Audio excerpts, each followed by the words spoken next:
In this video, we're going to talk about the Pro 1200 in a Case IH Patriot 4450.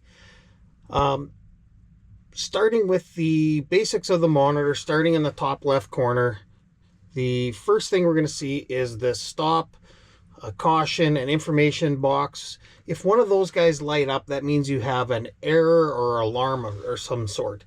By tapping on those, it takes you straight to the bold or the form where it shows you what's going on in there with those codes. As we come across the top, the next one is a satellite symbol. The satellite symbol tells us our GPS quality. Now currently I have an exclamation point on there. When I tap on it, it goes in and I can see that my RTK is still initializing as I've just turned the key on and I'm sitting beside a building. From there, we can also see that it's running RTK, we can see our accuracy, and we can hit the gear to go into the RTK setup menu.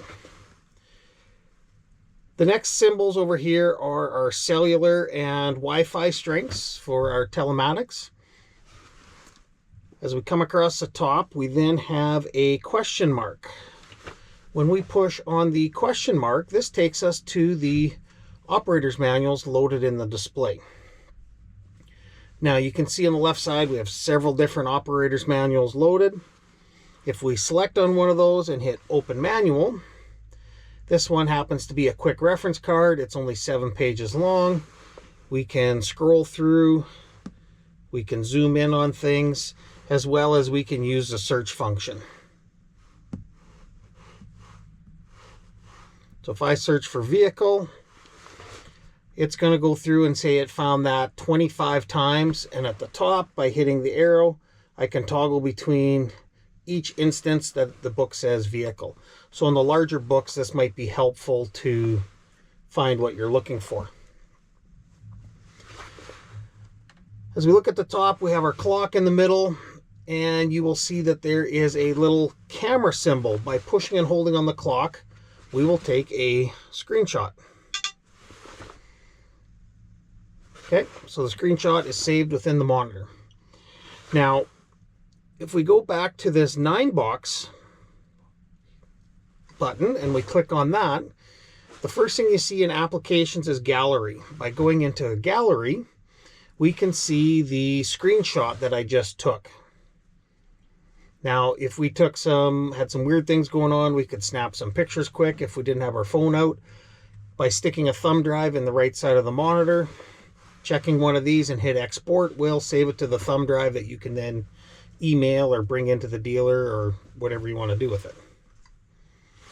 As well, in these applications, we have one for phone. By clicking on phone, we can see connected phones, call logs, we can do keypad dialing.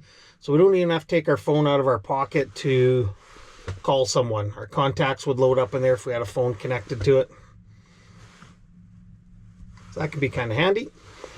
The next application is radio. So from here we have full function of our radio. If we don't want to reach up overhead, we can do that right through the display. Bluetooth audio, USB, auxiliary, whatever we want to do with that. We also have a remote assistance option in here, as well as an update manager tab. So remote assistance would be what you could push to if we want to start a remote support session between the dealer. We can also initiate it on our end. Basically, this monitor will create a code, and we will punch that in our computer, and we can look at what you're looking at on the 1200.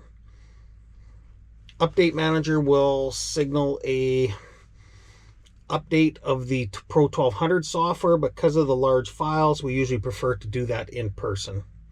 It's much quicker.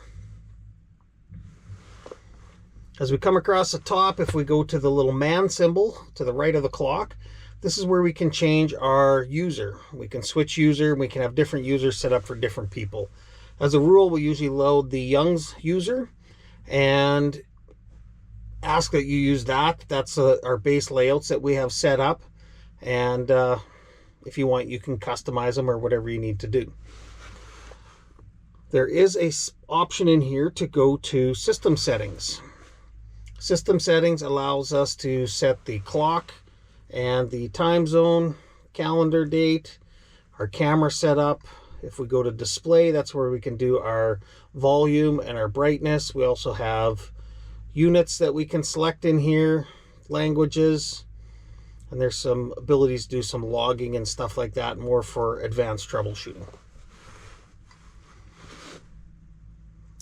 Back at the top, if we click on the little speedo looking icon, that takes us to this page and only this page. This is not customizable. These are key features that whenever you hit that button, they're only a click away, and you have things like oil pressure, coolant temperature, hydraulic oil level, hours, cab pressurization, and some of those key functions like that that are always there.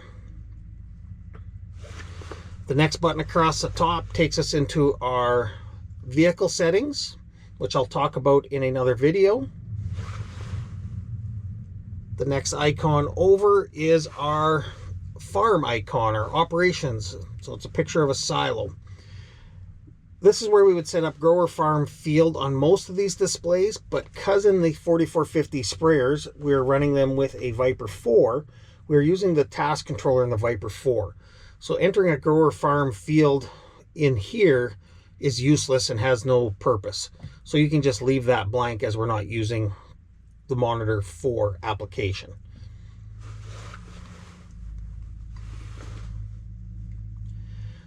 Looking across the monitor on the left side, we have our left-hand area, and we can also scroll down and have more items on there to see what we want to see.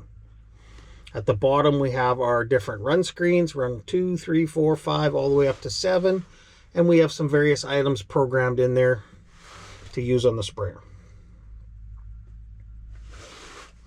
The bottom right corner is our message board.